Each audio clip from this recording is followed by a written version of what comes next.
सभी को good evening, सभी को नमस्कार, राम राम, राधे कृष्णा, जय श्री कृष्णा, जय हिंद।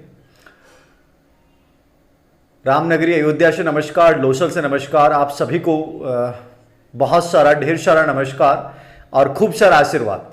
आज की ये 18वीं कड़ी है लर्निंग विथ मोटिवेशन वाली क्लास, जिसका उद्देश्य है हर बच्चे की जिंदगी में एक सकारात्मकता को बनाए रखना और इतनी ऊर्जा भर देना कि वो बच्चा जब पूरी दुनिया उससे उम्मीद करे कि वो हार जाए, उस समय वो बच्चा फिर से खड़ा हो और फिर से जीतने की उम्मीद में इतना तेज दौड़े कि उसके आदरणीय सर ये कहें कि तुम जीत जाओगे। तो तुम जीत जाओगे, तुम कभी हारोगे नहीं, याद रखना। ये मेरा विश्वास है और मेरा विश्वास कभी गलत नहीं होता। लर्निंग विथ मोटिवेशन वाली क्लास सीरीज है 18वीं। 17 सीरीज ऑलरेडी मैं आप लोगों के साथ जारी कर चुका हूं। एक बेहतरीन क्वेश्चन जिनको लेकर डाउट्स रहता है, जिनको लेकर बहुत प्रकार के मत रहते हैं, उन मतों को मैंने एक रूप में समझाने की कोशिश की है। तो 18वीं सीरीज आज हम शुरुआत करते हैं। उम्मीद है हमारी एनजीओ की कि कोई व्यक्ति भूखा नहीं सोए। बड़ा दुख होता है दोस्तों, पिछले 5-7 दिन में ऐसे ऐसे लोगों से रूबरू होने का मौका मिला।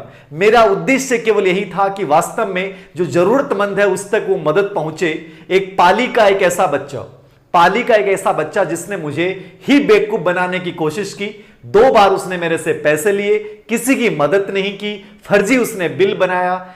बड़ा दुख होता है कि वास्तव में घोर कलयुग आ चुका है जब गरीबों की मदद के नाम पे कोई स्टूडेंट, और मैं नहीं कहूंगा कि वो मेरा स्टूडेंट हो सकता है, कि ऐसे घटिया लोग मेरा कभी स्टूडेंट नहीं हो सकता। कोशिश करें कि किसी का हक नहीं मारे। वास्तव में ये चीजें जब आपके जहन में आ जाती हैं, आप जिंदगी में कभी भी कुछ बड़ा नहीं कर सकते। याद रखना, अपनी जिंदगी में एक चीज हमेशा याद रखना, जो भी कार्य करो बड़ी ईमानदारी से करना। चाहे वो किसी की सेवा करना हो, चाहे वो पढ़ाई करना हो, चाहे जिंदगी में आगे बढ़ना हो। यदि आपके किसी भी प्रयास में, किसी भी कार्य में यदि ईमानदारी नहीं है, तो याद रखना जिंदगी में हो सकता है आप अपनी नजर में बेहतर बन जाओ, लेकिन ईश्वर की नजर में सबसे घटिया इंसान हो आप। याद रखना, ईमानदारी हर कदम पे जरूरी है। दिखावा मत कीजिए, झूठ मत बोलिए, फ्रेब मत कीजिए। याद रखना, ईमानदारी के बिना सब चीजें बेकार होती हैं। तो कुछ ऐसे लोगों से रूबरू हुआ हूं, बड़ा दुख होता है कि ऐसे लोग इस धरती पे मौजूद हैं। खैर, ये दुनिया ऐसी है, कोई फर्क नहीं पड़ता। हमें अपनी पॉजिटिविटी फैलानी है और हम निश्चित रूप से जीत जाएंगे। कोविड के इफेक्ट्स कम होते जा रहे हैं, जैसा मैंने कहा था, कोरोना कम होता जा रहा है और एक दिन ऐसा आएगा एकदम से खत्म होगा। फिर से हमारे चेहरों पे रौनक लौटेगी। फिर से रीट का एग्जाम बहुत जल्दी होने वाला है। आप लोग बड़े उत्साह के साथ तैयारी में जुट चुके हैं और विश्वास करता हूं कि एक टॉप रैंक के साथ आने वाली 2021 की रीट भर्ती में, चाहे वो 31,000 की हो, चाहे वो 50,000 की हो, आप जरूर एक बेहतरीन सीट के ऊपर कब्जा करेंगे। ये मेरा विश्वास है। तो शुरुआत करते हैं 18वीं सीरीज। देखिए, पहला प्रश्न आप लोगों के सामने एक अच्छा प्रश्न है। 8 शायद 2011 या 12 वाले में से किसी में एक प्रश्न आया हुआ है। क्या है इस प्रश्न को समझिएगा भी और आंसर को भी समझिएगा। देखिए, पहला प्रश्न क्या है समझिए। पहला प्रश्न आप लोगों के समक्ष आ रहा है। एक कॉलेज जाने वाली लड़की ने फर्श के ऊपर कोट फेंकने की आदत डाल ली। मतलब बिगड़ेल बच्ची है। जिंदगी में आदतें, याद रखना, व्यक्तित्व का निर्माण करती हैं और कुछ गलत आदतें हमारी जिंदगी को बर्बाद कर देती हैं। जैसे वो पाली के एक बच्चे ने गलत आदत पाल ली कि वो बेईमानी के आधार पे अपनी जिंदगी में आगे बढ़ना चाहता है। तो गलत हैबिट्स जिंदगी को बर्बाद कर देती हैं, अच्छी हैबिट्स जिंदगी को बना देती हैं। तो इस लड़की में गलत हैबिट थी। क्या थी कि वो लड़की जब भी कॉलेज से आती और कॉलेज से आती क्या करता है कि अपनी जैकेट उतार के फेंक देती। जैसे ही फेंकती, उस लड़की की मां उससे कहती कि बेटा कमरे से बाहर निकल जा, कमरे से बाहर निकल जा, इस जैकेट को उठा और कमरे से बाहर निकल जा। और इस कोट को बाद में कहती, बाहर निकलने के बाद अंदर आ जा और इस कोट को उस जगह पे लगा दे। वो लड़की उस जगह पे लगा देती।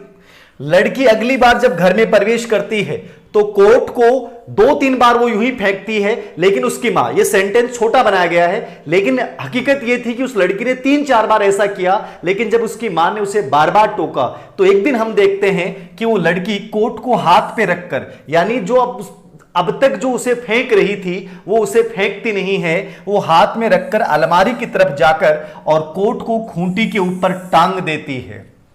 दोस्तों खूंटी जानते हो? खूंटी, खूंटियों पे से टंग जाएंगे देखना, खूंटियों पे से टंग जाएंगे देखना, इस कदर बारूद बिछा के हम अंत अपना खुद लिखेंगे देखना। समझ रहे हैं मेरी बात? मैं क्या सेंटेंस बोल रहा हूं? खूंटियों पे सी टंग जाएंगे देखना, इस कदर बारूद बिछा के अंत हम अपना खुद लिखेंगे देखना। जब इंसान गिरता है, जब इंसान में बेईमानी प्रवेश करती है, जब इंसान दूसरों को गिराने में लग जाता है, याद रखना ये मानवता के विनाश की ओर संकेत करता है। ठीक है, तो खूंटियां आपने पुराना टाइम में होया करती, आजकल तो खैर खूंटी रही को नहीं। पुराने टाइम का जो आपने झोपड़ी ही खुड्डी ही, जैसे मेरा बचपन जो है वो पूरा खुड्डी में बीता है, एक झोंपड़ी में हमारा मेरा बचपन बीता है, एक झोंपड़ी में हम 4 लोग रहते थे। तो खुड्डी के अंतर्गत, झोंपड़ी के अंतर्गत जरूर खूंटी हुए और भी खूंटी के ऊपर आपा कोई ना कोई चीज टांग दिया। ठीक है, तो उस लड़की ने कोट को वहां पे टांगना शुरू कर दिया। ये कौन से प्रकार का सीखना है बताइए, आंसर दीजिएगा।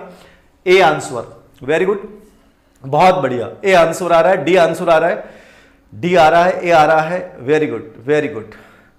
दादू की कर्म भूमि से नमस्कार, सभी को नमस्कार, बहुत बढ़िया बहुत बढ़िया। देखिए इसका आंसर आप लोगों ने लगभग ने श्रृंखलागत अधिगम की अपन बात कर रहे हैं। ये श्रृंखलागत अधिगम क्या है? श्रृंखलागत अधिगम का कॉन्सेप्ट दिया था रॉबर्ट गेने ने। किसने दिया था? रॉबर्ट गेने ने कॉन्सेप्ट दिया था। अब आपको समझना है श्रृंखला अधिगम का मतलब होता है कोई भी चीज को क्रमिक रूप से सीखना। एक सीक्वेंस में जब अपन कोई चीज को सीखते हैं वो क्या होता है? चेनिंग लर्निंग होता है। तो चेनिंग लर्निंग की बात वैसे स्किनर ने भी की है, लेकिन चेनिंग लर्निंग प्रकार किसने बताया है? तो रॉबर्ट गेने ने जो अधिगम सोपान के सिद्धांत दिया था उसमें जो तीसरा प्रकार था वो कौन सा था? श्रृंखलागत अधिगम। और ये 2 प्रकार का होता है, शाब्दिक श्रृंखला के रूप में भी होता है और अशाब्दिक श्रृंखला के रूप में भी होता है। किसी भी चीज को एक क्रमिक रूप से एक श्रृंखला के रूप में सीखना, इस बच्ची ने ऐसे ही तो सीखा। जब उसकी मां ने उसे बार बार टोका तो लड़की को समझ में आ गया कि मां पीछा नहीं छोड़ेगी, मुझे इस वस्तु को सही जगह पे लगाना है। और वो लड़की उस कोट को सही जगह पे लगाना सीख जाती है, मतलब एक सीक्वेंस में उसने सीखा। तो ये श्रृंखलागत अधिगम है और स्पेशली शाब्दिक श्रृंखलागत अधिगम है। ठीक है, अशाब्दिक श्रृंखलागत अधिगम में अभिगम तंदेशन चित्र वगैरह आ जाते हैं। उद्दीपक अनुक्रिया अधिगम दूसरा प्रकार था जिसमें थॉर्नडाइक और स्किनर का सिद्धांत आता है। कॉन्सेप्ट लर्निंग, कॉन्सेप्ट लर्निंग का मतलब होता है किसी भी चीज की पहचान उसके गुणों के आधार पे करना। जैसे ऊंचाई के आधार पे पहाड़ की व्याख्या करना, एक कॉन्सेप्ट लर्निंग होता है जो केंडलर ने दिया था। और इनमें से सभी तो आपके समझ में आ गया। पहले क्वेश्चन का आंसर क्या होगा? ए आंसर होगा। तो पहले क्वेश्चन का आंसर है ए। कुछ बच्चे कहते हैं गुरुजी आगे से हट जाए करो। लो हट गया साहब, आपकी आज्ञा सर्वोच्च है, आप सर्वोच्च हैं, शिक्षा बाल केंद्रित है और हमें आपकी आज्ञा का पालन करना पड़ेगा। आगे देखिए 2 नंबर पे एक बच्चे ने पूछा कि सर ये प्रश्न समझ में नहीं आया, क्या है? समझने वाली कोई बात ही नहीं है। अनुबंधन के गोचर की शुरुआत किसके द्वारा की गई? अब अनुबंधन के गोचर की शुरुआत किसके द्वारा की गई? बहुत सामान्य सा प्रश्न है। अनुबंधन के गोचर की शुरुआत किसके द्वारा की गई बताइए? Kohler, Lewin, Thorndike, Pavlov. देखिए कोहलर कौन था? जिसने इनसाइट का सिद्धांत दिया, मतलब इसने तो अनुबंधन की बात ही नहीं की है। और अनुबंधन एक निम्न स्तरीय कॉन्सेप्ट होता है, कोई उच्च स्तरीय कॉन्सेप्ट नहीं, इसलिए कोहलर तो बात ही नहीं कर सकता। कुर्ट लेविन जिन्होंने फील्ड थ्योरी दी थी, जिन्होंने क्षेत्रीय सिद्धांत दिया था, जिन्होंने लाइफ स्पेस का कॉन्सेप्ट दिया था, जिन्होंने वेक्टर्स का कॉन्सेप्ट दिया था, जिन्होंने टोपोलॉजी का कॉन्सेप्ट दिया था, वो थे कुर्ट लेविन। थॉर्नडाइक जिन्होंने प्रयास त्रुटि का सिद्धांत दिया था, बिल्ली के ऊपर प्रयोग किया था, 1898 में दिया था, याद रखना। तो प्रयास त्रुटि का सिद्धांत पहले प्रयुक्त अप्लाइड साइकोलॉजिस्ट जो माना जाता है वो थॉर्नडाइक को माना जाता है। और पावलोव थे जिन्होंने अनुबंधन के गोचर की शुरुआत की। गोचर का मतलब एक जगह जहां गायें चरती हैं वो गोचर है, और गोचर का मतलब होता है चलना। गोचर का मतलब क्या होता है? चलना। तो कंडीशनिंग शब्द को लेकर आने वाले आईपी पावलोव थे, इसलिए फादर ऑफ कंडीशनिंग, अनुबंधन का पिता किसे कहा जाता है? इसका उत्तर भी दोस्तों क्या होगा? IP Pavlov. अनुबंधन के गोचर की शुरुआत करने वाला प्रश्न पूछ ले, फादर ऑफ कंडीशनिंग प्रश्न पूछ ले, आपके जहन में कौन आएगा? आईपी पावलोव आएगा। रूस के शरीर विज्ञानी जिनको पाचन क्रिया के लिए नोबेल पुरस्कार भी दिया गया था। तो आपका आंसर क्या होगा यहां पे? IP Pavlov, Ivan Petrovich Pavlov. कहां के? रूस के। कौन? शरीर विज्ञानी, साइकोलॉजिस्ट नहीं थे, याद रखिएगा। तो डी आंसर। आंसर क्या होगा? डी। चलिए चलते हैं तीसरे प्रश्न की ओर। तीसरे प्रश्न की ओर अच्छा प्रश्न है और हर एग्जाम में यहां से प्रश्न पुटअप किया जाता है। ऐसा कोई एग्जाम नहीं होता है जिसमें हार्वर्ड गार्डनर के ऊपर प्रश्न नहीं आए। और हार्वर्ड गार्डनर एक बेहद महत्वपूर्ण व्यक्ति है। हार्वर्ड गार्डनर कौन थे? जिन्होंने बहुबुद्धि, मल्टीप्लाई इंटेलिजेंस का सिद्धांत दिया था 1983 में। किताब का नाम था फ्रेम्स ऑफ माइंड।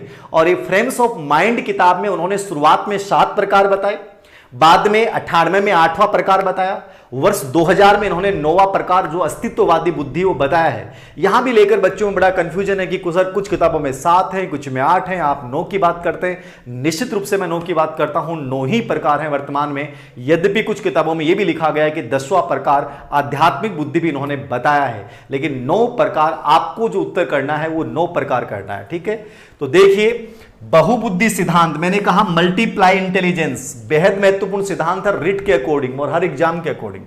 निहितार्थ देता है सिवाय। संवेगात्मक बुद्धि बुद्धि लब्धि से संबंधित नहीं है, एकदम सही है। इमोशनल इंटेलिजेंस बुद्धि लब्धि से संबंधित नहीं होती। संवेगात्मक बुद्धि एक अलग कॉन्सेप्ट है और बुद्धि लब्धि याद रखना अलग कॉन्सेप्ट है। बुद्धि प्रक्रमण संक्रियाओं का एक विशिष्ट समुच्चय है, विशिष्ट नहीं होगा, याद रखना, जिसका उपयोग एक व्यक्ति द्वारा समस्या समाधान के लिए किया जा सकता है, लेकिन विशिष्ट नहीं है। और प्रोसेसिंग संबंधी इकाइयों का इसने समर्थन नहीं किया था, तो बी एकदम से सही नहीं है। विषयों को विभिन्न तरीकों से प्रस्तुत किया जाना चाहिए, मतलब विविधता का समर्थन करता, एकदम सही है। विविध तरीकों से सीखने का आकलन प्रस्तुत किया जाना चाहिए। जहां भी विविधता आएगी वहां बहुबुद्धि सिद्धांत आएगा। जहां भी विविधता आएगी वहां बहुबुद्धि सिद्धांत आएगा, याद रखना।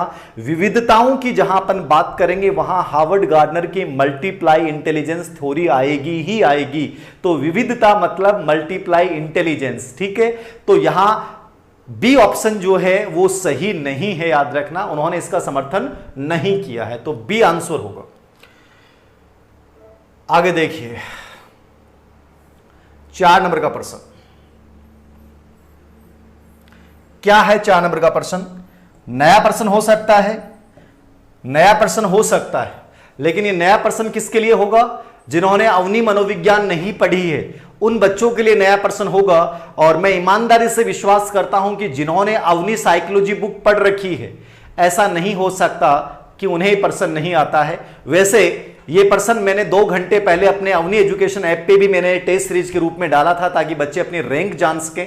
तो वहां मैंने अवनी एजुकेशन ऐप पे इसको डाल दिया था, जिन्होंने टेस्ट सीरीज ले रखी है वहां पे। और जो बच्चे नहीं ले सकते उनके लिए यूट्यूब पे करवाई रहा हूं। तो मैंने अवनी एजुकेशन ऐप पे इसको डाला भी था। बहुत से बच्चे जो कंफ्यूजन है वो इसलिए रहे होंगे क्योंकि उन्होंने अवनी मनोविज्ञान नहीं पढ़ा है। मैंने बहुत क्लियरली इसको लिख रखा है। बताइए आप, बताइए D, A, B. Very good, very good. Police की जॉब में टाइम कम मिलता है, एडजस्ट कैसे करें? बहुत बड़ी बात है कि आप पुलिस की जॉब में लग चुके हैं और अभी भी आपके अंदर एक ललक है कि सर टाइम एडजस्ट कैसे करूं। सबसे पहले तो मैं आपको सैल्यूट करता हूं आपके जज्बे को कि जॉब करते हुए तैयारी करना, क्योंकि मैंने खुद तैयारी की है, मुझे पता है कि बहुत मुश्किल होता है। मुझे दुख इस बात का होता है कि बहुत से आप में से बेरोजगार हैं 90%, और वो बहाने बनाते हैं कि सर पढ़ाई में मन नहीं लगता है। सर क्या करें, पूरे दिन में 4 घंटे ही पढ़ाई नहीं होती है। मुझे प्राउड होता है कि पुलिस जैसी जॉब जहां बहुत कम समय मिलता है, आपको फील्ड की ड्यूटी करनी पड़ती है, और वहां बच्चा ये पूछता है कि सर बताइए कि मैं टाइम एडजस्ट कैसे करूं। मतलब उसकी ललक तो है, उसमें पढ़ने का जुनून तो है। सोचिए जब एक जॉब लगा हुआ इंसान जब थर्ड ग्रेड में आना चाहता है, तो सोचिए कितनी इंपॉर्टेंस है इस थर्ड ग्रेड की जॉब की। और आप लोग रोना रोते रहते हो कि सर समय मन ही नहीं करता, सर मूड ही नहीं बनता है, सर मौसम ही खराब चल रहा है। अरे मैं लगता है कि कई बार तो लगता है तुम लोगों को अपना सिर दीवार से भिड़ाना चाहिए, जिन लोगों को लगता है कि समय नहीं मिलता, सर 5 घंटे पढ़ाई नहीं होती है, सर दिमाग में गलत विचार चलते रहते हैं। काहे के गंदे विचार चलते हैं? एक जॉब लगा हुआ बच्चा ये पूछ रहा है कि सर टाइम एडजस्ट का एक रूटीन बताइए। जो जॉब में लगा हुआ उसको इतनी जरूरत नहीं है, और वो तुम लोगों से छीन के जॉब ले जाएगा, और तुम लोग बेरोजगार हो, और तुम लोग मेहनत नहीं कर सकते, और तुम लोग रोने की बातें करते हो। अजीब बात है। खैर, किन लोगों को समझा रहा हूं, इस देश में मुर्दा भरे पड़े हैं, मुर्दों को समझाना ही गलत है। देखिए, अवनी एजुकेशन में एक टॉपिक है मानसिक स्वास्थ्य। कॉलेज आने के बाद भी घर में गैस स्टोव ठीक बंद किया है कि नहीं किया है, घर में ताला ठीक लगाया है कि नहीं लगाया है, इस तरह की बार बार सोचने वाले व्यक्ति की कौन सी मानसिक बीमारी है। मतलब कि ये मैंने क्लियरली सेम अवनी मनोविज्ञान में मानसिक स्वास्थ्य मेंटल हेल्थ का टॉपिक है, समायोजन के जस्ट बाद में, वहां क्लियरली मैंने बात को लिख रखा है। एक रोग होता है साइकोलॉजी में, और रोग कौन सा होता है? मनोग्रस्ती बाध्यता विकार। कौन सा रोग होता है? मनोग्रस्ती बाध्यता विकार। मनोग्रस्ती बाध्यता विकार, मनोग्रस्ती बाध्यता विकार, ये एक साइकोलॉजिकल डिसऑर्डर है। और मनोग्रस्ती बाध्यता विकार के जस्ट आगे मैंने इंग्लिश का ही शब्द लिख रखा है, ऑब्सेसिव कंपल्सिव न्यूरोसिस। ठीक है, मनोग्रस्ती बाध्यता विकार के जस्ट आगे मैंने लिख रखा है। जिन्होंने मानसिक स्वास्थ्य टॉपिक पढ़ा है उन बच्चों को लगता है कि तुरंत समझ में आ गया होगा कि सर यही उत्तर होगा। इसका मतलब क्या होता है? अरे ऐसे नमूने होते हैं, ऐसे नमूने होते हैं। आजकल लोग क्या है, साइकोलॉजिकल पेशेंट बनते जा रहे हैं, साइकोलॉजिकल पेशेंट बनते जा रहे हैं, इतने नेगेटिव हो चुके हैं। हर व्यक्ति नेगेटिव बात करता है, हर व्यक्ति गिराने की बात करता है, तो माहौल इतना नकारात्मक भर चुका है, इतना विषैला वातावरण बन चुका है कि हर व्यक्ति को अपनी जिंदगी में हार दिखती है। और ये मनोग्रस्ती बाध्यता विकार ऐसा एक साइकोलॉजिकल डिसऑर्डर है। जब आपको बार बार ही लगता है, अरे यार मैं कोचिंग में तो आ गया, कहीं मेरा रूम तो खाली खुला नहीं रखा गया, और ले को चोर आ जाएगा ले जाएगा तो, और यार मैं गैस पे मैंने दूध रखा था और शायद मैं गैस बंद करना ही भूल गई, हे भगवान गैस खुली रह गई होगी और सब कुछ जल गया होगा। और बीच क्लास में से भाग के जाती और गैस को हिला हिला के देखती, अरे पागल, अरे पागल, अरे पागल।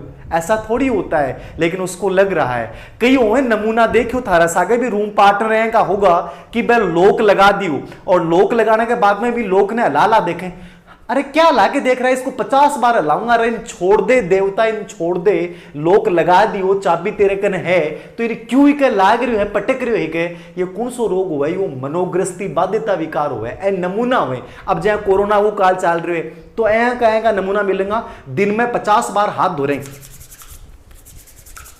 फिर हाथ धो रहे, 50 बार सैनिटाइज कर रहे हैं, बाका हाथा का मैंने बाकी स्किन उतर लाग जा, लेकिन मैं हर बात को ऊपर रगड़ रहा ही, पूरा दिन साबुन लगा रहे ही। मतलब मैं टेंशन में रहेंगे, कीटाणु कठिन भी आस्क है, कीटाणु अठे भी आस्क है, कीटाणु अठे भी आस्क है, कान के ऊपर भी आस्क है, सिर के ऊपर भी आस्क है, किस साइड से भी प्रवेश कर सकते।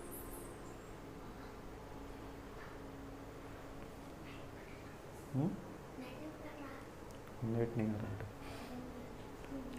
ठीक है, देखिएगा। तो आंसर क्या हो गया? मनोग्रस्ती बाध्यता विकार, ऑब्सेसिव कंपल्सिव न्यूरोसिस। ठीक है, तो ये जो होता है वो ये होता है कि किसी क्रिया को अपन बार बार दोहराते हैं, बार बार अपन रिपीट करते हैं, याद रखिएगा। अगला प्रश्न,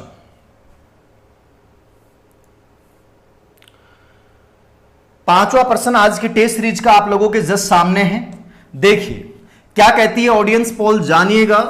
कौन जीतता है 1 करोड़, कौन जीतता है 50 लाख रुपए, और कौन कुछ नहीं जीतता है, निराशा लेके जाता है। ठीक है, और कौन एक पॉजिटिविटी लेके जाता है। ठीक है, तो केबीसी का शो चल रहा है अपना। देखिए देखिए, फ्राइड का मानना है कि आक्रामकता, फ्राइड क्या कहता है कि आक्रामकता उत्पन्न होती है।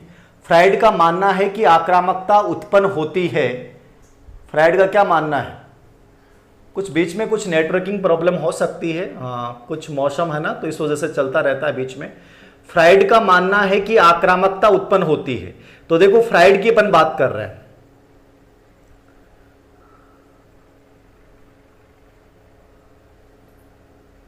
फ्राइड की अपन बात कर रहे हैं, और फ्राइड की जब अपन बात कर रहे हैं तो फ्राइड में आक्रामकता उत्पन्न होती है। यानी फ्राइड ने 2 प्रकार की मूल प्रवृत्तियों की बात की थी। क्या थी? 2 मूल प्रवृत्तियों की बात की थी। कौन कौन सी? ऑलरेडी मैंने सिगमंड फ्राइड को पूरा का पूरा पढ़ा रखा है, पूरा का पूरा सिगमंड फ्राइड मैंने समझा रखा है, एक एक चीज मैंने बता रखी है। बताइए क्या होगा? तो सिगमंड फ्राइड ने दो प्रकार की मूल प्रवृत्तियां बताई थी। जीवन मूल प्रवृत्ति जिसको उसने इरोस नाम दिया था। क्या नाम दिया? इरोस। जिसमें क्रिएटिविटी हो, जिसमें सृजनात्मकता हो, जिसमें जन्म हो, वो तो होती है इरोस। ठीक है, कौन सी होती है? इरोस, जिसको उसने लिबिडो को आधार माना था। और एक इसने बताई थी मृत्यु मूल प्रवृत्ति जो थी थेनाटोस। ठीक है ना, एक तो थी इरोस। इरोस तो क्या होती है? जीवन मूल प्रवृत्ति होती है। क्या होती है? जीवन मूल प्रवृत्ति। ठीक है, और थेनाटोस क्या होती है? मृत्यु मूल प्रवृत्ति होती है। क्या होती है? मृत्यु मूल प्रवृत्ति। मृत्यु मूल प्रवृत्ति का मतलब होता है आक्रमणकारी कार्य करना, नकारात्मकता युक्त, गुस्सा करने वाले लोग, लड़ाने वाले। आपने ऐसे लोग देखे होंगे जो बचपन में, ऐसे लोग देखे होंगे आपने कि बचपन का मैंने आया का नमूना हुआ जो कीड़ा और मकोड़ा लड़ा हुए। ठीक है ना, तुर्कियों मकोड़ो और काड़ियों मकोड़ो बांध दोनों ने आपस में लड़ा हुआ। थोड़ा और बड़ा होया तो वह कुत्तन आपस में लड़ा हुआ। किन लड़ा हुआ? कुत्तन। और जब बड़ा होगा तो वह आदमियान आपस में लड़ा हुआ। गांव का मायने है कि लुगाई थाने पक्की मिल जाएंगी, बैंक की बिड़ा बिड़ा की मरादी लुगाई आपस में ऐं की बात बता दी, बिन बैठाऊं अठिन की बठिन। ठीक है ना, लुगाई भी करें, आदमी भी करेंगे, कोई बात को नहीं, सब में हुआ प्रवृत्ति। तो ये आक्रामकता, नकारात्मकता, विध्वंस पैदा करने वाले जो प्राणी होते हैं उनमें ये पाई जाती है मृत्यु मूल प्रवृत्ति। तो ये आक्रामक लोग होते हैं। तो बी आंसर सही होगा। क्या होगा? B answer, B fright. पांचवा प्रश्न आपका पूरा हो चुका है। छठे प्रश्न की ओर अपन रुक कर रहे हैं। देखिए छठा प्रश्न, मनोविज्ञान का कौन सा संप्रदाय, मनोविज्ञान का कौन सा संप्रदाय व्यवहार के विश्लेषण में अवचेतन विचार, भावना और स्मृति आधारित है? मनोविज्ञान का कौन सा संप्रदाय, मनोविज्ञान का कौन सा संप्रदाय व्यवहार के विश्लेषण में अवचेतन, सबकॉन्शियस, अनकॉन्शियस भावनाएं। देखिए अवचेतन अचेतन है, अवचेतन ही क्या है? अचेतन है। याद रखना, कंफ्यूज मत हो जाना। अवचेतन अचेतन का ही भाग है। सबकॉन्शियस माइंड बहुत पावरफुल माइंड होता है, हमारी जिंदगी को, हमारे विचारों को, हमारे सब चीजों को जो कंट्रोल करता है वो हमारा ये अवचेतन मन ही करता है। याद रखना। तो कौन सा संप्रदाय होगा? बताइए, बताइए फटाफट। ए, वेरी गुड, ए, बहुत बढ़िया, बहुत बढ़िया। धीर सर को कोटि प्रणाम, नमस्कार, खुश रहो, सभी को बहुत सारा आशीर्वाद। टेस्ट सीरीज का टाइम पता नहीं है। देखो अभी शेड्यूल तो पूरा बनाया नहीं है। शुरुआत में तो यूनिट वाइज टेस्ट थे, तो लगभग 12 टेस्ट यूनिट वाइज होंगे और उसके बाद जो है वो 10 मेगा टेस्ट होंगे, जो सुपर टेस्ट बोलता हूं मैं। पूरे सिलेबस आधारित 10 सुपर टेस्ट होंगे, वो काफी शानदार वाले टेस्ट होंगे, 10 सुपर टेस्ट। और हो सकता है मैं 15 भी करवा दूं, तो उनका मैं शेड्यूल डाल दूंगा। अभी तो 12 तो टॉपिक वाइज टेस्ट है, यूनिट वाइज टेस्ट है। Very good evening. देखिए उत्तर होगा यहां पे क्या? मनोगतिक, संरचनावाद, सामाजिक, सांस्कृतिक, व्यवहारिक। यहां आंसर होगा मनोगतिक। मनोगतिक किसको अपन बोलते हैं? मनोविश्लेषणवाद। मनोविश्लेषणवाद जो है वो मनोगतिक उपागम है सिगमंड फ्राइड का। किसने दिया था? ये फ्राइड ने दिया था। तो मनोगतिक उपागम मनोविश्लेषणवाद का एक पार्ट है, मनोगतिक उपागम। और ये मन के 3 प्रकार बताता है, चेतन, अर्धचेतन और अचेतन। ठीक है, तो अचेतन विचार और भावना और स्मृति पर आधारित मनोविज्ञान का कौन सा संप्रदाय है, मुझे इस पर डिस्कशन करने की आवश्यकता नहीं है। इतनी बार मैंने आप लोगों को बता दिया है सिगमंड फ्राइड के बारे में। मुझे विश्वास है कि इतना तो आपको पता होगा कि भाई सिगमंड फ्राइड क्यों है। ठीक है, तो सिगमंड फ्राइड ने मनोगतिक उपागम दिया था, जिसका आकारात्मक मॉडल और संरचनात्मक मॉडल 2 इसने प्रकार बताए थे, और उसमें मन की कोटियों की चर्चा की और मन के प्रकारों की चर्चा की है।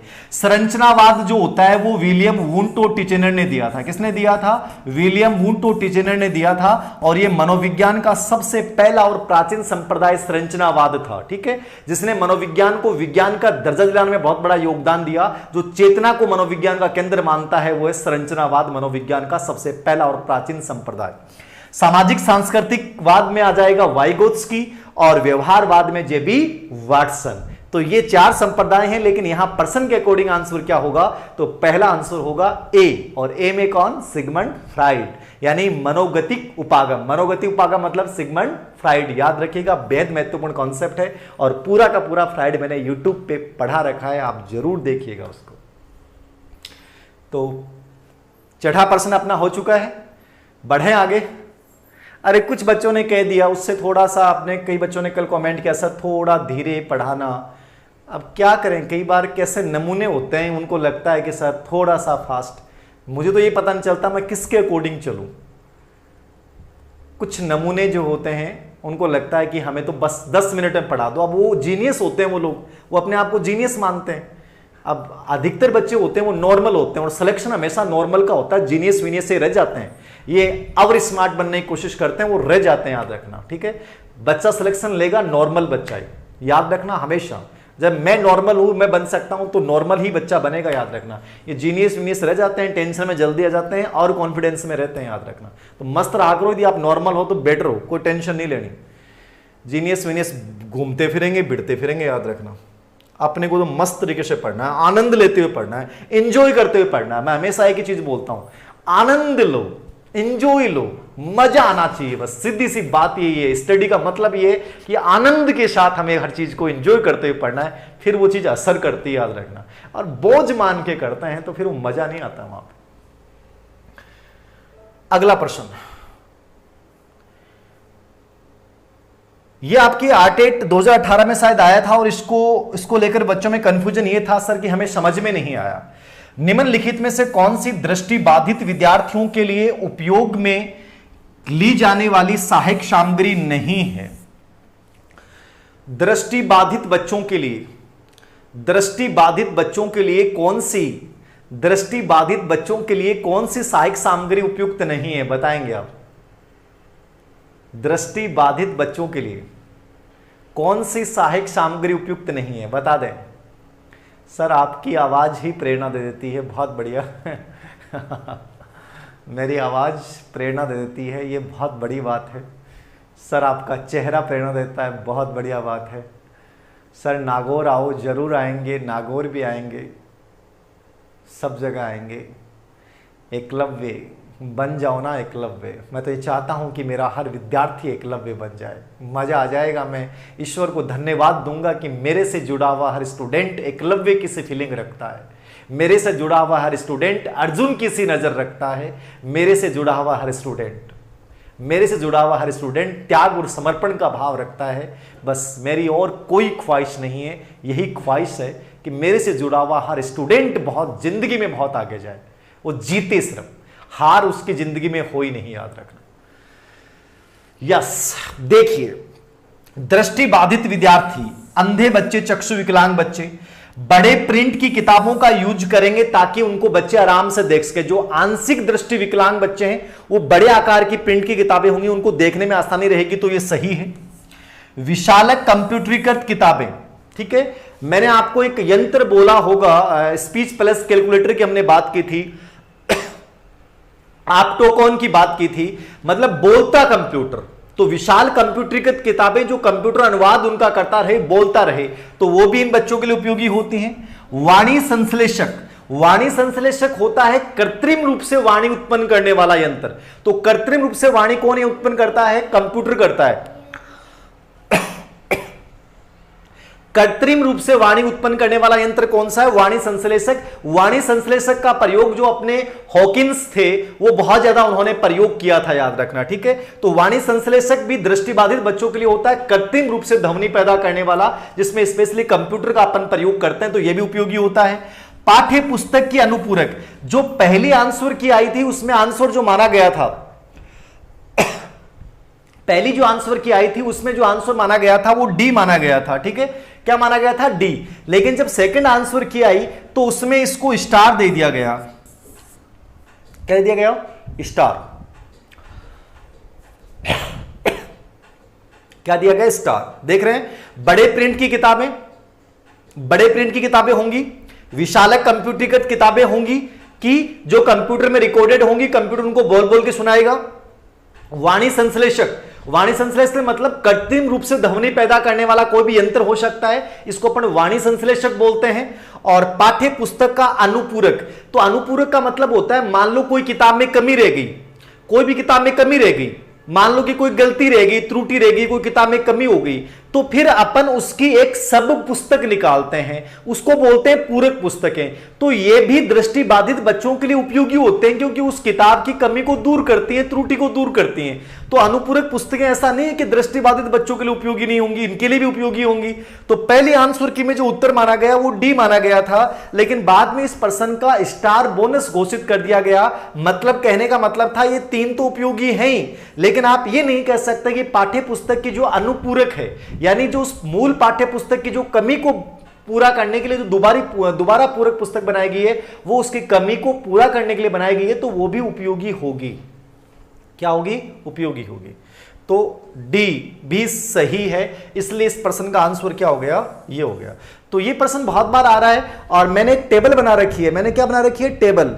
मैंने एक टेबल बना रखी है, वो टेबल आप देखिएगा कि जिसमें मैंने हर बच्चे के अवनी मनोविज्ञान में एक टेबल दे रखी है कि दृष्टिबाधित बच्चों के लिए किसका प्रयोग, श्रवण बाधित बच्चों के लिए किसका प्रयोग, इनके पूरी किन किन चीजों का प्रयोग करेंगे, वो पूरी टेबल याद करके जाइएगा। बेहद महत्वपूर्ण पाठ, महत्वपूर्ण पाठ।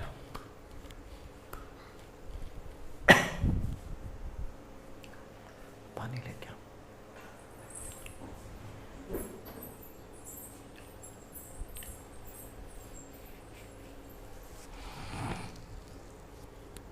ठीक है, 7 नंबर का, 8 नंबर का।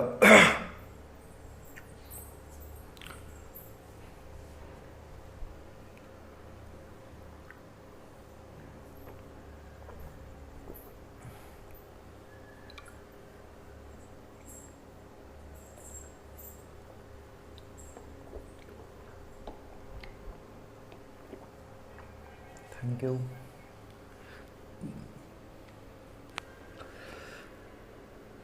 देखिएगा, सीखने की प्रथम अवस्था में सीखने की गति होती है। सीखने की प्रथम अवस्था में सीखने की गति होती है। बताइए बताइए, तेज, धीमी, सामान्य, कोई नहीं। तेज, धीमी, सामान्य, कोई नहीं, कौन सी होगी? बहुत सिंपल सा प्रश्न है। सीखने की प्रथम अवस्था में गति होती है।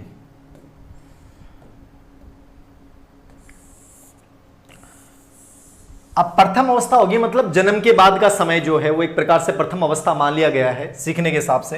तो सीखने की गति क्या होती है? जिंदगी में हमेशा याद रखना, सीखने की गति हमेशा सबसे पहले सबसे तेज होती है। शुरुआत में जितनी अच्छी होती है उसके बाद कभी नहीं होती है। छोटा सा बच्चा होता है, उसके लिए हर चीज अनजान होती है, उसे कुछ नहीं पता होता। पापा ये चीज क्या है? ये बेटा मार्कर है। पापा ये क्या है? बेटा ये डिजिटल बोर्ड है। पापा ये लाइट कैसे हुई? बेटा ये लाइट ऐसे बनती है। हर चीज उसके लिए अनजान है, वो हर चीज को जानने की कोशिश करता है, इसलिए उसकी शुरुआती स्पीड बहुत तेज होती है। अब आप लोगों को क्या सीखना है? अरे अब आप लोगों को कुछ भी नहीं सीखना है, आपने इतना सीखा है कि कुछ भी नहीं सीखना है। अब तो सामान्य किताबें पढ़नी है, इन किताबों को याद करना है। आज तक जितना सीखा है, बचपन में जितना सीखा उतना कभी नहीं सीख सकते, याद रखना।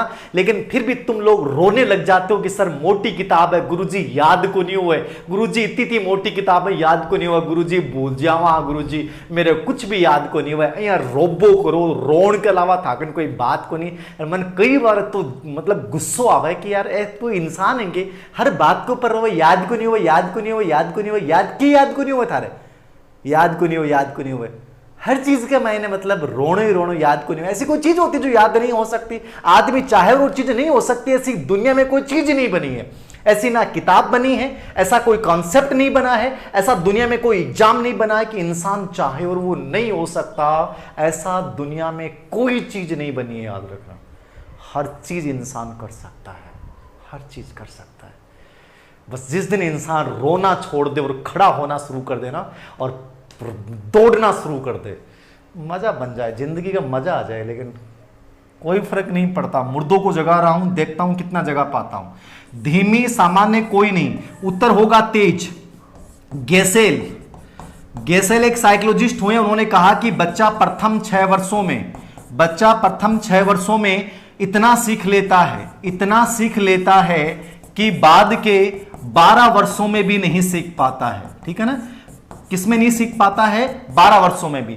गेसेल कहता है कि बालक प्रथम 6 वर्षों में इतना सीख लेता है कि बाद के 12 वर्षों में भी नहीं सीख पाता है। किसने कहा था? गेसेल ने कहा था। मतलब शुरुआती जो वर्ष होंगे बहुत इंपॉर्टेंट होंगे सीखना के हिसाब से, बाद में तो कुछ सीखना ही नहीं है। मैंने कहा अब तो कुछ नहीं सीखना आप लोगों को, अब तो कंपटीशन क्रैक करना, सामान्य किताबें पढ़नी है, उनको याद करना है, पढ़ना है। अरे बचपन में तो कुछ नहीं जानते थे कि ये चीज क्या है, मम्मी क्या होता है, पापा क्या होता है, कितने रिश्तों को आप लोग जानते हैं, कितनी चीजों को आप जानते हैं, कितने पशु पक्षियों को आप जानते हैं। इतना सीखा है आपने कि अब तो कुछ भी नहीं सीखना, फिर भी रोना है, रोना है, रोना है, कोई इलाज नहीं। A answer Tej. 9 नंबर का प्रश्न, थोड़ा ले लूं जल्दी वरना रो लाग जाएगा, कहीं 2-4 टापर हो पूरी में रो लाग जाए थोड़ी देर में। रोना बहुत जल्दी आता है। शिकायतें भरी पड़ी हैं, ऐसा नहीं कि शिकायतों का समाधान तुम्हें खुद करना है। गेमेज, गेंगेज, विचारक क्रियावस्था। गेमेज, गेंगेज, विचारिक क्रियावस्था किस अवस्था को कहा जाता है?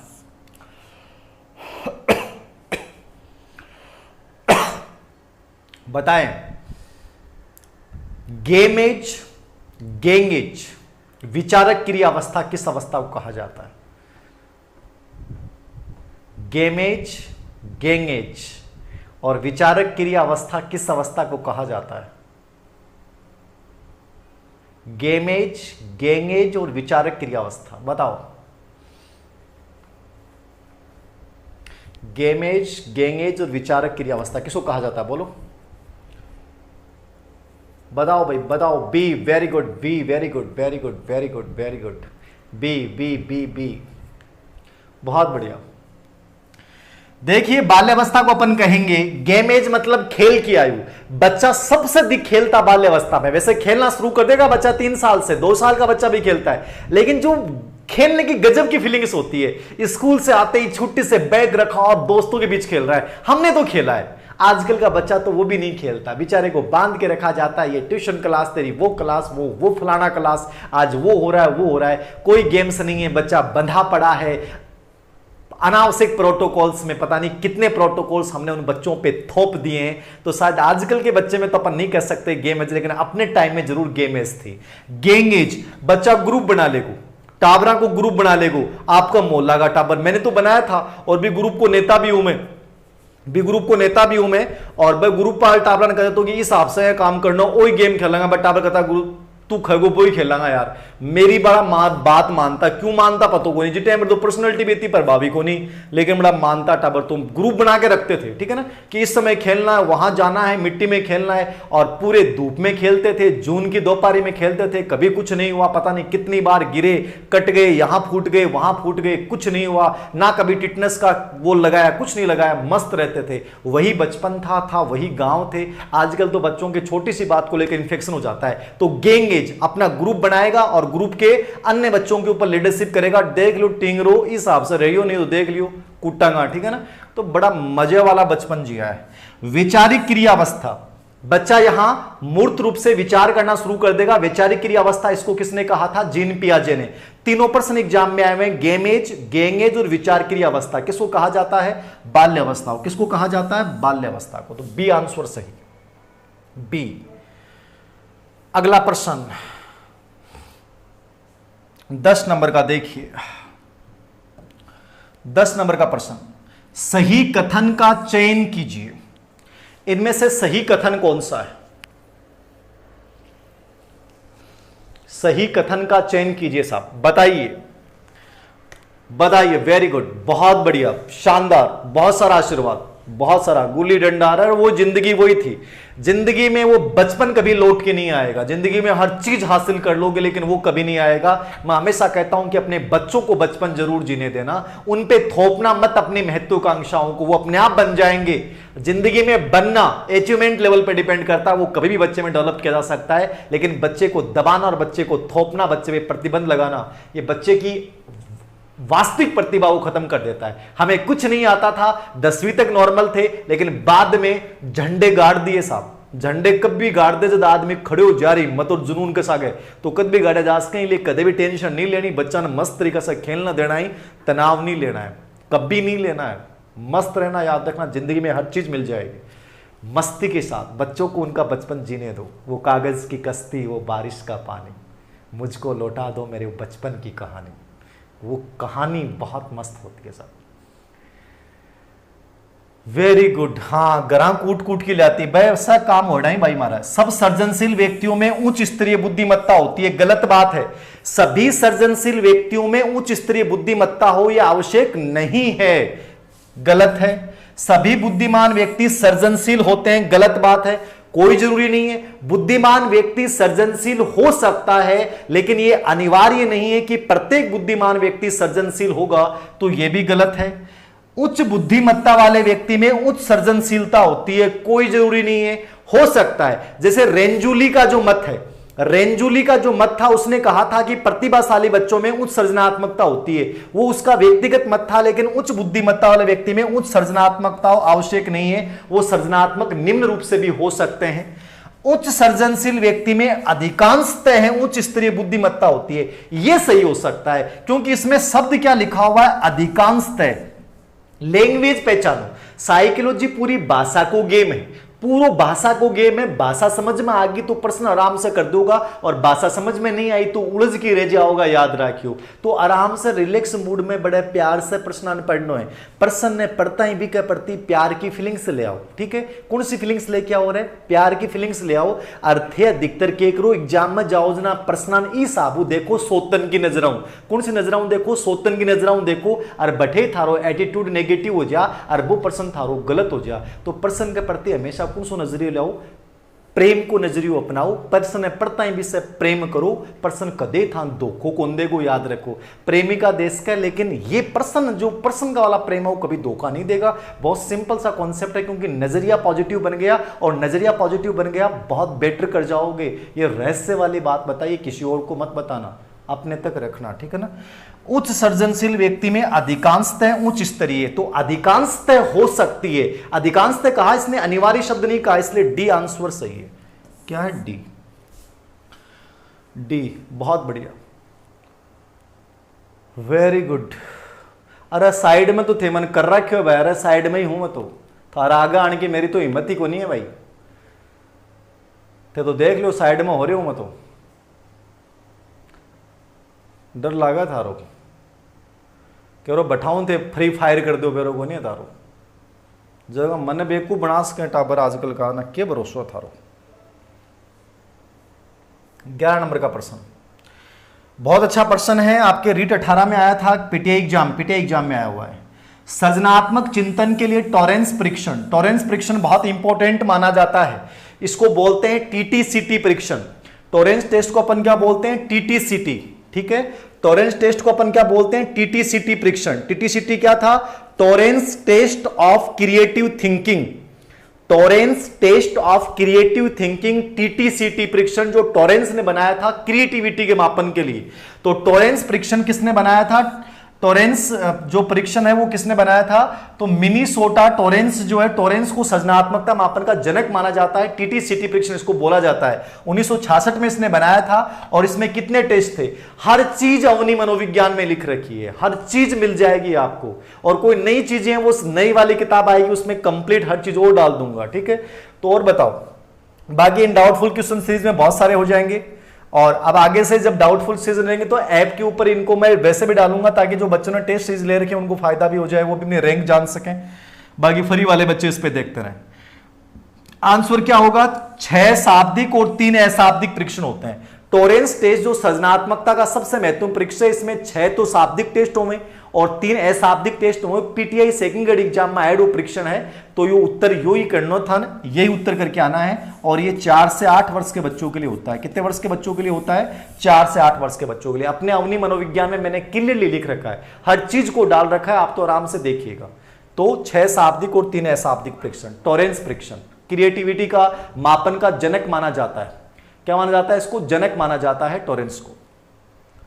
अगला प्रश्न 12 नंबर का प्रश्न देखिए, लर्निंग विथ मोटिवेशन वाली class, Avani education app for psychology. देखिए, सीबीएसई में प्राथमिक स्तर पे सतत व्यापक मूल्यांकन कब प्रारंभ किया गया? तो ये शायद प्राथमिक स्तर तो नहीं था, ये प्रश्न शायद मेरे अकॉर्डिंग गलत है, क्योंकि प्राथमिक स्तर पहले शुरुआत ही इस प्रश्न की, अभी बच्चे ने जिसने भेजा है मुझे नहीं पता किस आधार पे भेजा है, लेकिन यदि इसकी लैंग्वेज है तो गलत है, क्योंकि सीबीएसई ने सबसे पहले सीसी को जो प्रारंभ किया था वो 9th क्लास से किया था। कौन सी क्लास से किया था? 9th क्लास से किया था, और वर्ष 2009-10 से किया था। कब किया था? वर्ष 2009-10 से। तो प्राथमिक स्तर तो प्रश्न ही गलत हो गया। तो जिस बच्चे ने जहां से भी प्रश्न मेरे को फॉरवर्ड किया है, मेरे अकॉर्डिंग तो ये गलत है। ये प्रश्न की लैंग्वेज संभवतः ये होगी कि सीबीएसई ने सबसे पहले सीसी को कौन सी क्लास में या कौन से सत्र में शुरू किया था। तो सीबीएसई ने 2009-10 से, ठीक है, 2009 में सबसे पहले 9th क्लास के लिए इसको लागू जो है वो किया था, उसके बाद 10th क्लास के लिए शुरू किया गया। और राजस्थान में जो किया गया वो प्राथमिक स्तर पर लागू किया गया था, वो वर्ष 2010-11 से। राजस्थान में कब लागू किया गया था? वर्ष 2010-11 के शिक्षण सत्र से लागू किया गया था। अलवर के 40 विद्यालय और जयपुर के 20 विद्यालय। अलवर के कितने विद्यालय थे? 40 विद्यालय, और जयपुर के कितने विद्यालय थे? 20 विद्यालय। और सीबीएसई ने कब लागू किया? 2009-10 में 9th क्लास से। और यहां सबसे पहले 1 से 5वीं तक यानी प्राथमिक स्तर पर राजस्थान में लागू किया गया था, 10-11 से अलवर के 40 और जयपुर के 20 विद्यालय। तो यह सही होगा। आगे देखिए, अच्छा प्रश्न है, अच्छी उपज के लिए, अच्छी उपज के लिए अच्छे बीज और अच्छी धरती, अच्छी उपज के लिए अच्छे बीज और अच्छी धरती दोनों की आवश्यकता है। वुडवर्थ के अनुसार इस कथन में धरती किससे संबंधित है? अच्छी उपज के लिए अच्छे बीज और अच्छी धरती दोनों की आवश्यकता है। वुडवर्थ के अनुसार इस कथन में धरती किससे संबंधित है? धरती किससे संबंधित है बताइए। यह अपनी अवनी मनोविज्ञान में मैंने लिख रखा है, और ये पहले भी मैंने एक बार इसकी चर्चा की थी। बताएं आंसर। डी 13 में बताइए, 13 में बताएं। सी बी ए। धरती का संबंध किससे है? डी सी सी सी सी। अब देखो, समझना था इस प्रश्न को। अच्छी उपज के लिए अच्छे बीज और अच्छी धरती, ठीक है, अच्छे बीज और अच्छी धरती दोनों की आवश्यकता है वुडवर्थ के अनुसार कथन में। देखिए, वुडवर्थ ने कहा था कि वंशानुक्रम और वातावरण दोनों एक दूसरे के पूरक होते हैं, और वंशानुक्रम और वातावरण दोनों एक दूसरे के पूरक हैं, एक के बिना दूसरा अधूरा है, ठीक है। और वंशानुक्रम की जो तुलना इसने की थी, वंशानुक्रम की जो तुलना इसने की थी वो किससे की थी? बीज से की थी। किससे की थी? बीज से। और वातावरण की जो तुलना की थी वो किससे की थी? धरती से। तो वातावरण की तुलना किससे की थी? धरती से। और बीज की तुलना किससे की थी? वंशानुक्रम से, ठीक है। एक प्रकार से आपके वंशानुक्रम को उसने आत्मा कहा था, और शरीर को क्या कहा था? उसने वातावरण कहा था।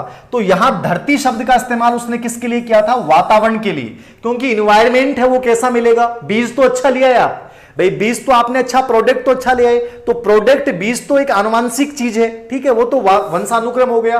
और धरती क्या है? वातावरण। तो यहां आंसर क्या होगा? धरती का संबंध किससे है? बालक के वातावरण से। तो ए आंसर सही होगा। क्या होगा? A answer. आप में से बहुत से उलझ गए होंगे, और शायद मेरे अकॉर्डिंग जो आज अपने अवनी एजुकेशन ऐप पे मैंने टेस्ट डाला था, तो उसमें भी शायद इसका आंसर शायद गलती से सी दिया होगा, ठीक है ना। तो सी नहीं होगा।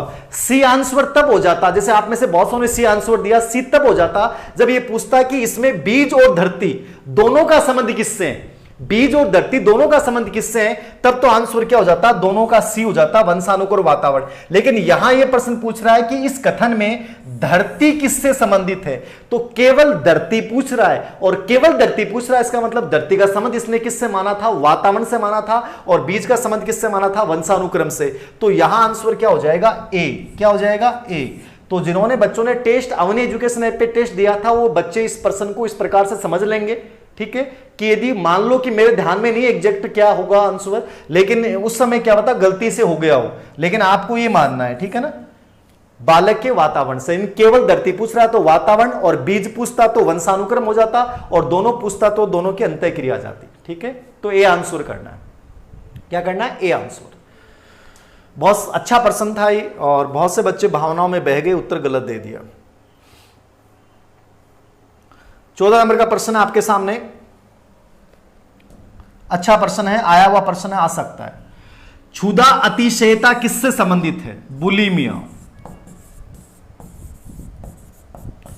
बुलिमिया नर्वोसा, ठीक है। पिछली बार क्षुधा अभाव प्रश्न पूछा गया था, ये क्षुधा अतिशयता है, बीकानेर थर्ड ग्रेड से आया हुआ प्रश्न है। देखिएगा, लाइक बढ़ाओ भाई, आप स्टूडेंट से कहते हो, मैं तो कहता ही नहीं हूं कि मेरे लाइक बढ़ाओ, कमेंट करो, शेयर करो, मैं तो कहता ही नहीं हूं आप लोगों को।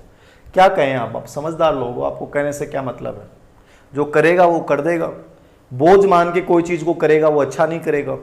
तो मैं तो कहता हूं जो करे उसको धन्यवाद, जो नहीं करे उसको और भी बड़ा धन्यवाद, क्योंकि वो बड़ा सेल्फिश बच्चा है जो करना ही नहीं चाहता है, दूसरों को बताना ही नहीं चाहता। इसका मतलब कहीं ना कहीं सेल्फिश ही है वो, अपने आप तक सीमित रहने वाले लोग हैं। आजकल कलयुग है, कलयुग में कई लोग ज़्यादा मिले, तो दूसरा कौन बता सकें, दूसरा तक शेयर कौन कर सकें, बाने लगा कि दूसरा फायदो न हो जाए, आफन ही आफन हो।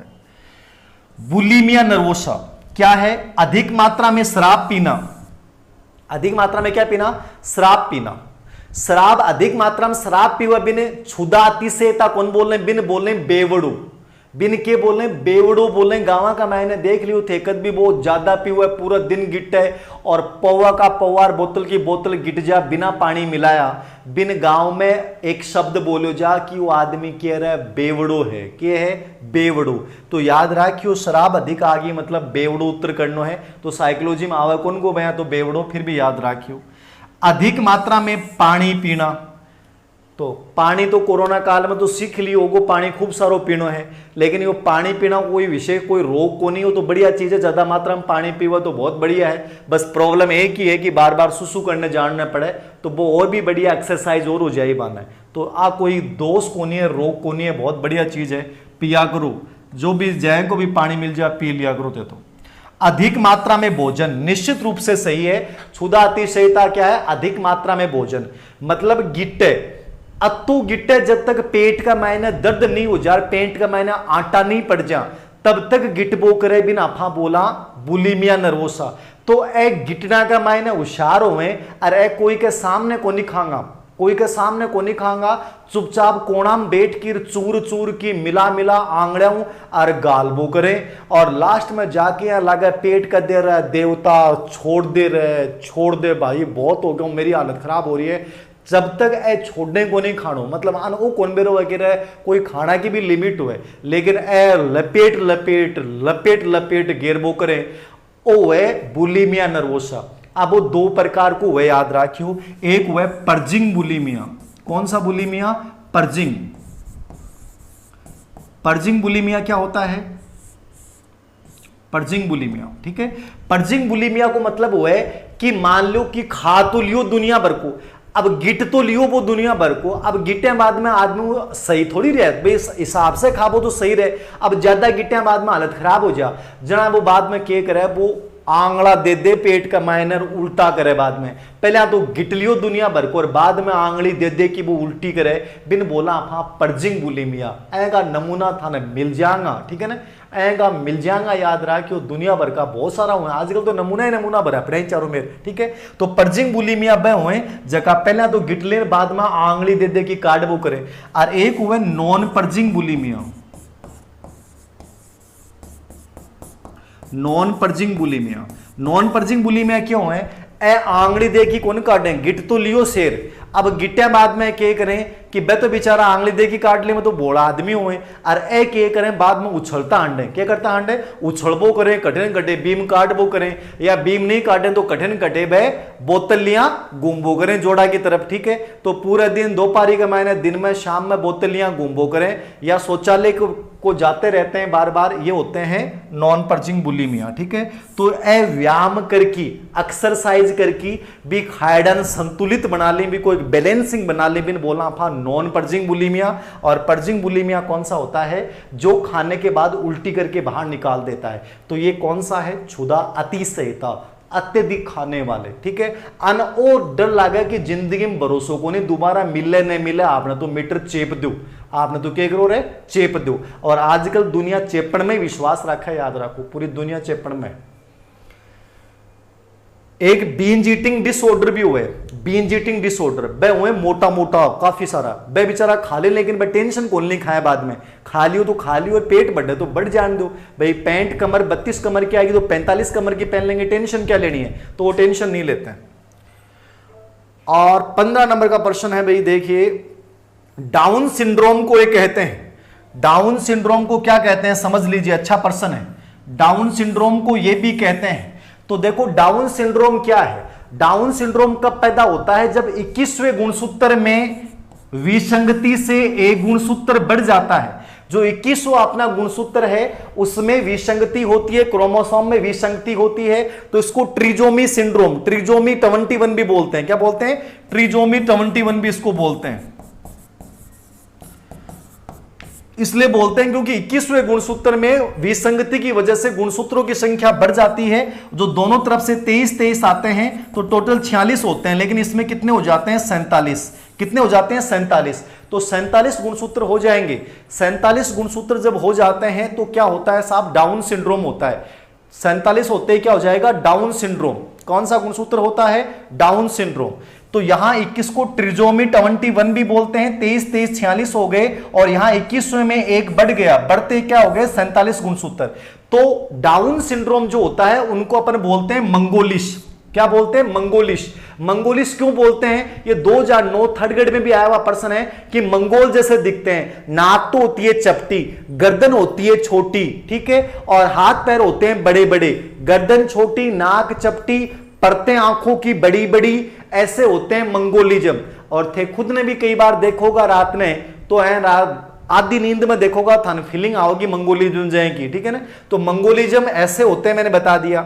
कीटिनिज्म, ये कीटिनिज्म है। क्रिटिनिज्म क्या है, देखो क्रिटिनिज्म होता है तो थायराइड ग्रंथि की वजह से विकार पैदा हो जा, और थायराइड ग्रंथि में जब विकार पैदा हो जा तो ऐसे बच्चे जो होते हैं वो बोनापन होता है, इनमें क्या होता है, बोनापन, बोनापन, ये होता है क्रिटिनिज्म, ठीक है। तो ये भी एक प्रकार से मंद बुद्धि का लक्षण है। इनकी भी आईक्यू लेवल 25 से 50 होता है, इनका भी आईक्यू लेवल लगभग 25 से 50 होता है। तो क्रिटिनिज्म भी मंद बुद्धि बालक का प्रकार है। ये थायराइड ग्रंथि की वजह से विकार उत्पन्न होता है, और ये बहुत ज्यादा बोने होते हैं। 2.5-3 इंच का ओडेक सा टाबर हुए, याद रखिए हुए क्रिटिनिज्म, और मंद बुद्धि कोई प्रकार है। और एक ओवर है माइक्रोसिफिलिस। माइक्रोसिफिलिस क्या होता है, ये भी मंद बुद्धि का प्रकार है। जब बच्चा गर्भाशय में होता है, बच्चा कब होता है, गर्भाशय में होता है, तो बैठे कोई छूत की बीमारी हो जाए, अपने गांव में छूत की बीमारी बोले, तो भी छूत की वजह से संक्रमण हो जाता है बच्चे में, क्या हो जाता है, छूत की वजह से बच्चे में संक्रमण हो जाता है, और इस वजह से जो बच्चा पैदा होता है वो होता है माइक्रोसिफिलिस। माइक्रोसिफिलिस क्या होता है, जिसके सिर का आकार 17 इंच ही होता है। कितना आकार होता है, सिर्फ 17 इंच को सिर हुए, हाथ है तो बड़ा बड़ा हुए और सिर छोटो सो हुए, इन आपा बोला माइक्रोसिफिलिस, छोटो सो सिर को टाबर, छोटो सो सिर को टाबर हुआ, चाहे की उम्र कितनी बड़ी हो जा लेकिन भी को सिर छोटो ही रहे, बिना आपा के बोला माइक्रोसिफिलिस। और एक हुआ है हाइड्रोसिफिलिस। हाइड्रोसिफिलिस भी मंद बुद्धि बालक कोई प्रकार हुआ है, कि कोई प्रकार हुआ है, मंद बुद्धि बालक का ही प्रकार होता है, जिनके शरीर में ऐसा एक पानी बढ़ जाता है, इसको बोलते हैं पानी बढ़ जाने की वजह से ये बच्चे पैदा होते हैं, इसको बोलते हैं हाइड्रोसिफिलिस। तो ये मंगोलिज्म, ये सब मंद बुद्धि बालक के प्रकार हैं। ये 15 प्रश्नों की श्रृंखला आज यहां समाप्त होती है। आप सभी को बहुत बहुत आशीर्वाद कि आप इतना सपोर्ट करते हैं। इस समय रात के इस समय जब आपका सोने का समय होता है और आप इतनी मस्ती के साथ, इतने उत्साह के साथ आप मेरे साथ जुड़ जाते हैं, और मुझे बहुत अच्छा लगता है। और एक बड़ी संख्या में लगभग 5000 बच्चे इस समय लाइव हैं, ये बहुत बड़ी बात होती है। तो 5000 बच्चे इस समय आप लाइव देखते हैं, इससे मुझे बड़ा एक मोटिवेशन मिलता है, उत्साह मिलता है। तो ये श्रृंखला हमारी जारी रहेगी इसी प्रकार के अद्भुत प्रश्नों के साथ। कोशिश कीजिएगा कि ईमानदारी के साथ कोई व्यक्ति भूखा नहीं सोए, इस प्रकृति को हरा भरा बनाना है और हर व्यक्ति की आंखों में खुशी के आंसू लाने हैं। याद रखना हम जीत जाएंगे, याद रखना हम जीत जाएंगे, और डेफिनेटली हम जीतेंगे। शुरुआत थी 18वीं सीरीज, कल या परसों, जब भी कल नहीं हो पाए तो परसों जरूर मिलूंगा, कंफर्म नहीं है, बाकी 2 घंटे पहले 1.5 घंटे पहले नोटिफिकेशन आ जाएगा। Thank you very much, good night, शुभ रात्रि।